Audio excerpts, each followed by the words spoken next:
My beloved child, I need you to hear me today, not with your ears, but with the deepest part of your heart, where the exhaustion lives. You are still standing. Do you know how extraordinary that is? I do not need you to perform faith right now.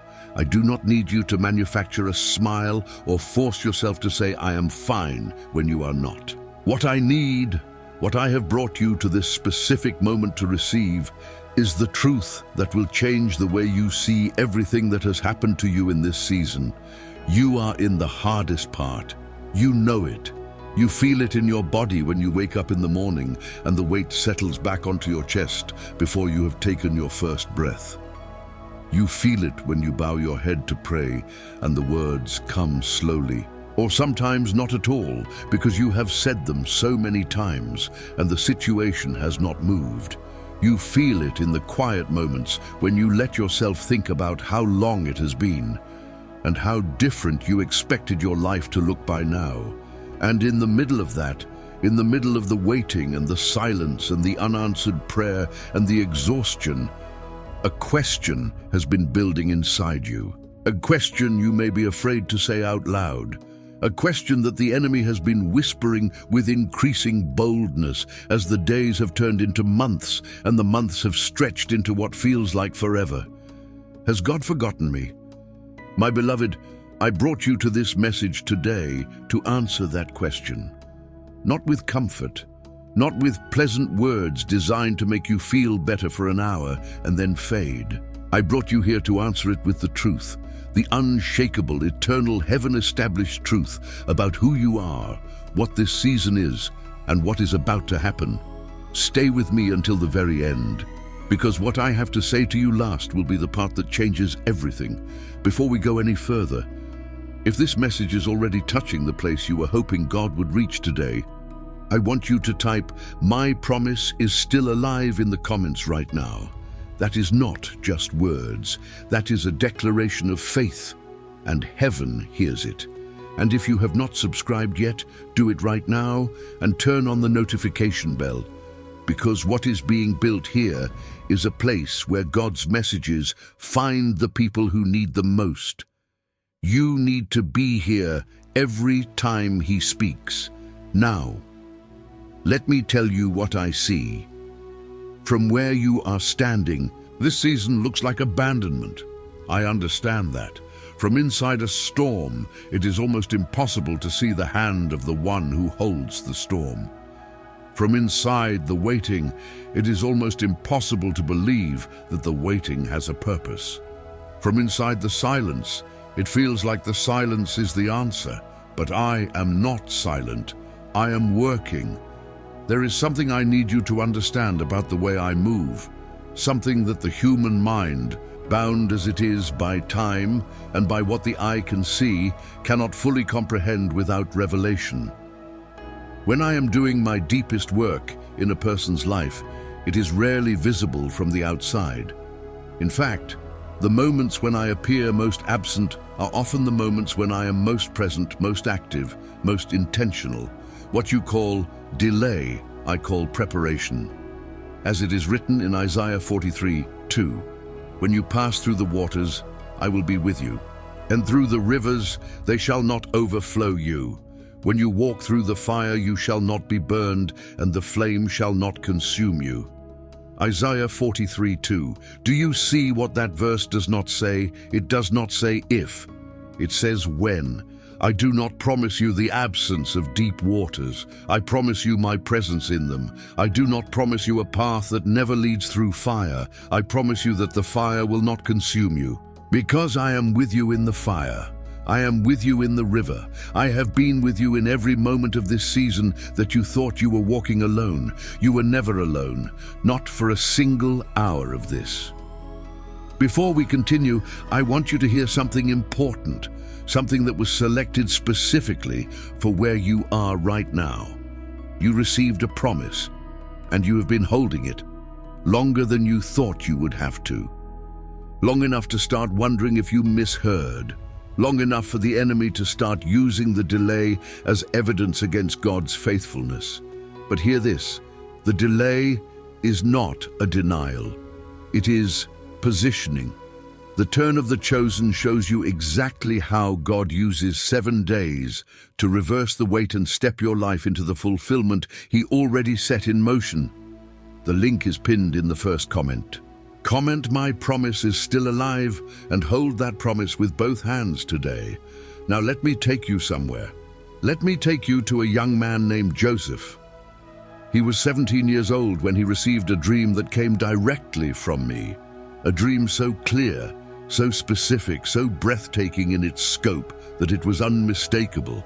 This was not an ordinary dream. This was a divine promise, a blueprint for a future that would exceed anything his young mind could have fully comprehended. And here is what happened next. His brothers, the very people who should have been his protection, his family, his covenant community, stripped him of the coat that was the symbol of his identity and threw him into a pit. And from the pit he was sold, and from the sale he was taken to Egypt as a slave. And in Egypt, after years of faithful service, he was falsely accused and thrown into prison. From promise to pit, from pit to slavery, from slavery to prison. And here is the question I want you to sit with. At what point would you have given up? At what point would you have looked at the distance between the dream and the reality and concluded that the dream was not real? At what point would you have decided that the silence meant absence? Because by any human measurement, Joseph had every reason to let go, every reason to stop believing, every reason to decide that the promise he had received was a cruel illusion, a moment of false hope from a God who had since moved on and forgotten him. But Joseph held the promise, not because he could see how it would come to pass. He could not. Not because the circumstances encouraged him to keep believing. They did not. He held the promise because something in him, something I had placed in him at a depth that suffering cannot reach, knew that I do not begin what I do not intend to finish. As it is written in Philippians 1:6, "He who began a good work in you will carry it on to completion until the day of Christ Jesus." Philippians 1:6. Do you see? I began a work in Joseph in a dream. I carried it through a pit, through chains, through a prison cell, through years of darkness, and I completed it in a palace. The very suffering that looked like the end of the story was, in my hands, the preparation for the throne. So it is with you. And here is what most people never understand about this. The hardest part of the journey is not the beginning. The hardest part is not the moment when you first step into the storm. The hardest part is the middle, the deep middle, when you have been in it long enough that the memory of life before the storm has faded and the shore on the other side is still not visible. The hardest part is the place where you are right now. And I need you to understand something about that place. I have been here with you the entire time. Silence is not my absence. It is my deepest work. When a child is being formed in the womb, there is a season of hiddenness. Nothing is visible from the outside. No announcement, no celebration, no visible evidence that anything extraordinary is happening. And yet, in that hidden season, the most intricate, the most miraculous formation of a human life is taking place. Every cell, every nerve, every breath being assembled with a precision that defies human comprehension. The silence is not emptiness. The silence is sacred work. This is not a coincidence. This is a conversation. The waiting you have been in, my beloved. It is not the pause between chapters. It is a chapter. A chapter I am writing with the same deliberate, intentional, unrushed hand that I used when I wrote the life of Joseph. A chapter that will, when it is complete, reveal why every delay, every silence, every moment that felt like abandonment was actually the most necessary part of the entire story. But listen, this is the part that changes everything. I know what the enemy has been whispering. I know how his voice sounds in the middle of a long wait. It sounds like reason. It sounds like clarity. It sounds like the practical, level-headed conclusion of a person who has finally stopped being naive. It says, the evidence is clear. Look at how long you have waited. Look at how many times you believed and were disappointed. Look at the distance between where you are and where the promise was supposed to take you. The conclusion is obvious. It is time to let it go. But I am telling you today, do not let it go. As it is written in Galatians 6:9, let us not grow weary in doing good, for at the proper time we will reap a harvest if we do not give up. Galatians 6:9, if you do not give up, that condition is not a cruelty, it is a revelation. Because it tells you that the harvest is already set. The proper time is already established. The only thing that stands between you and the fulfillment of what I promised you is whether you release the promise before it arrives. The enemy knows this. That is why his most concentrated attack in your life has come in this season, not because you are weak, because you are close. Because the promise is near enough that if you hold on just a little longer, the story turns. And he cannot afford for the story to turn. I did not bring you this far to abandon you now. Before we continue, I want to speak from my heart for just a moment. Every message I bring here goes through hours of prayer, searching, and preparation. I take this seriously because I know that some of you are holding on to your faith by a thread, and this message may be the one God is using to keep you holding on. If this ministry has been a source of strength for you, there is a link pinned in the first comment called Buy Me a Coffee. It is completely voluntary. Give only what God places on your heart, but if He does move you to give, know that your offering reaches the next person who will find this video in their darkest moment and discover God has not forgotten them. Thank you. Let us keep going. Waiting does not mean passivity. Some of the most powerful spiritual warfare happens in the hidden season, when no one can see what you are doing in prayer. Chosen in Action gives you 21 spiritual decrees, specifically built for the moments when the answer has not arrived yet, but the authority to call it in already belongs to you. These are not inspirational phrases. They are declarations that move things in the spirit while you are standing in the gap. The link is pinned in the first comment. Comment, I decree in the waiting. And let that be the sound that breaks the silence. Now let me take you deeper into the part of this that I want you to carry with you long after this message ends. There is a reason I chose the hardest part to speak to you, not the beginning, when the promise was fresh and your faith was easy. Not the end when everything is resolved and the miracle is obvious. I chose to reach you here in the hard middle because this is the moment that defines whether you will carry the full weight of what I have for you. There is something that happens to a person who walks through the hardest part and comes out on the other side. A depth, a weight, a capacity, a knowing in the bones that cannot be manufactured by any shorter path. Joseph in the pit was being given something he could not have received in the palace. Joseph in the prison was being developed in a way that no comfortable life could have produced.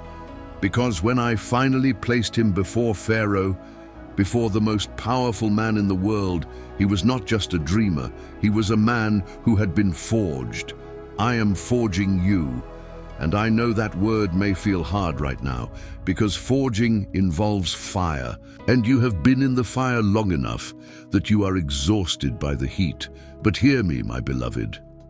As it is written in 1 Peter 1:7, these trials will show that your faith is genuine. It is being tested as fire tests and purifies gold, though your faith is far more precious than mere gold. 1 Peter 1:7, you are not in the fire because I am punishing you. You are in the fire because what I am preparing you to carry cannot be carried by anyone who has not been purified. The weight of the promise I have spoken over your life requires a person who has been proven, and you are being proven, not so that I can see the result, because I already know the outcome. You are being proven so that when the promise arrives, you will know, deep in the place that never forgets, that you were made for this. You are not forgotten. You are not invisible. You are mine. Let me show you where you are in the story, not where you feel like you are, because feelings in a long waiting season are unreliable narrators. I want to show you where you actually are from my perspective, which is the only perspective that tells the truth. You are past the pit. Whatever the enemy threw at you at the beginning of this, whatever the betrayal, the loss, the sudden reversal that started this season, that is behind you. You survived it. You are still standing, which means the pit did not take you. You are in the prison. This is the part of the story that feels endless. The part where you are doing everything right, serving faithfully, praying faithfully, believing faithfully, and the door will not open. The part where Pharaoh's cupbearer, who promised to remember you, forgot. This is the part where the circumstances give you no evidence that the promise is still alive. But I need you to look at the timeline. In Genesis 41:1, it is written, "When 2 full years had passed, Pharaoh had a dream." Genesis 41:1. 2 full years after the cupbearer forgot. 2 full years of what felt like being forgotten. And then, one dream. And in the span of a single morning, everything changed. Joseph went from the prison to standing before Pharaoh, from chains to the second highest authority in Egypt, from forgotten to remembered, from the deepest point of the waiting to the beginning of the fulfillment. That is how I move. Suddenly, after the preparation is complete. And here is what I want you to hear with everything in you. I am closer to the reversal in your story than you know. The preparations I have been making, the ones you could not see, the ones that happened in the silence, the ones that required the waiting, they are nearer to completion than the enemy would like you to believe. Stay with me, because what I am about to say connects all of it. The hardest part of your journey is not evidence that I have abandoned you. It is evidence that the promise is real. Because the enemy does not fight with this kind of intensity against things that are not a threat. The warfare you have experienced in this season, the weight of it, the relentlessness of it, is not random. It is targeted, and things are only targeted when they are valuable. You are valuable. Your promise is real. The story is not over. As it is written in Romans 8:28, "And we know that in all things God works for the good of those who love him, who have been called according to his purpose." Romans 8:28. All things, not the easy things, not the pleasant things, all things, including the pit, including the prison, including the silence, including the hardest part. I am working it for your good. Every moment of this season is being woven into something that, when it is complete, will take your breath away. Not because the suffering was good, it was not, but because in my hands nothing is wasted, not a single tear, not a single prayer that felt like it went unanswered, not a single day of the waiting that felt like nothing was happening. I have been using all of it. The hardest part of the journey is also the closest part to the palace. The hardest part of the journey is also the closest part to the palace. I want you to receive that. Joseph did not pass through the easiest part of the story on his way to the throne. He passed through the hardest part, and so do you. And the fact that you are here, that you have made it to the hardest part, that you have not quit, that you are still praying and still believing and still holding the promise even when everything in your circumstances is telling you to let it go, tells me something about you. You were made for the palace. You have been having a particular experience in this season. You know what it is, the particular flavor of this waiting, this silence, this gap between promise and reality. It has been specific to you, calibrated to the specific assignment that I have written over your life, because my preparation of a person is never generic. I do not produce the same vessel twice. What I am producing in you, through this specific fire, this specific pit, this specific prison, is something that will be used in a way that only your exact story could have produced. What you call delay, I call preparation. And now I want to speak to the fear that lives underneath all of this, underneath the exhaustion, underneath the questions, underneath the weight of the waiting. There is a fear that you have been afraid to name because naming it feels like giving it power. But I want to name it today because I want to answer it. The fear is this: what if I waited this long and it never comes? My beloved, I want you to hear me answer that fear with all the authority of heaven behind my voice. I did not bring you this far to abandon you in the hardest part. Every step of this journey has been intentional. Every day of this season has been accounted for. Every prayer you have prayed in the silence, every prayer you barely had the words for, every prayer you prayed through tears, every prayer you prayed when you were not even sure you believed it anymore. I heard every single one. And I have been answering them in the unseen, building toward the moment when the answer breaks through the surface and becomes visible. As it is written in Jeremiah 29:11, "For I know the plans I have for you, declares the Lord, plans to prosper you and not to harm you, plans to give you hope and a future." Jeremiah 29:11. Not plans that were interrupted, not plans that fell apart because the timing did not work out. Plans established, certain, future secured, spoken over you before you were born and still as alive today as the moment I said them. The plan has not changed. I have not changed. And you, my beloved, weary, faithful, still standing child, you have not been forgotten.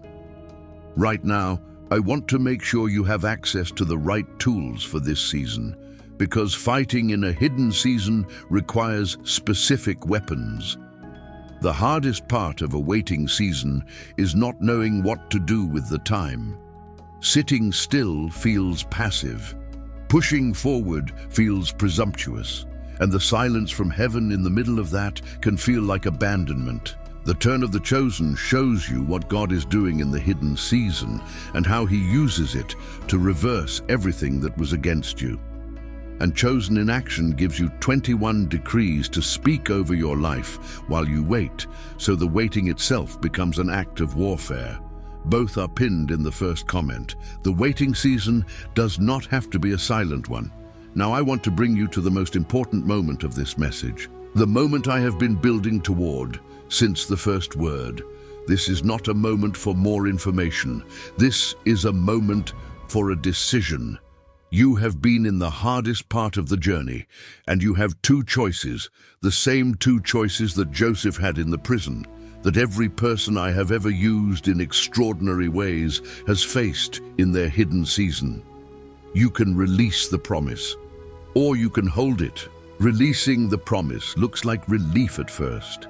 It feels like finally being reasonable, like letting yourself off the hook, like stopping the pain of waiting for something that has not come. But I need you to understand what releasing the promise actually costs. It costs the palace. It costs the fulfillment. It costs the moment when everything I told you would happen finally becomes visible and you discover that the waiting was the last mile. Holding the promise looks like staying in the pain, like continuing to believe when belief is hard, like getting up one more day and saying, even in the hardest part, my promise is still alive.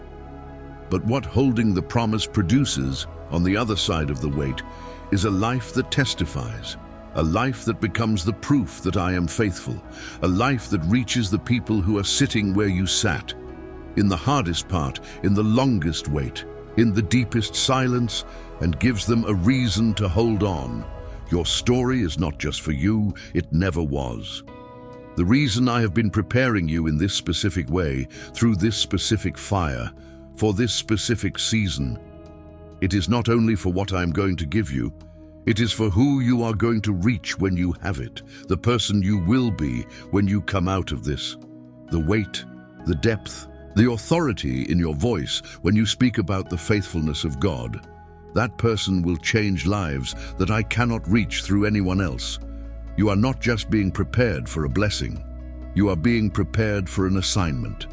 As it is written in 2 Corinthians chapter 1, 3-4, "Blessed be the God and Father of our Lord Jesus Christ, the Father of mercies and God of all comfort, who comforts us in all our affliction, so that we may be able to comfort those who are in any affliction, with the comfort with which we ourselves are comforted by God." 2 Corinthians 1, 3-4.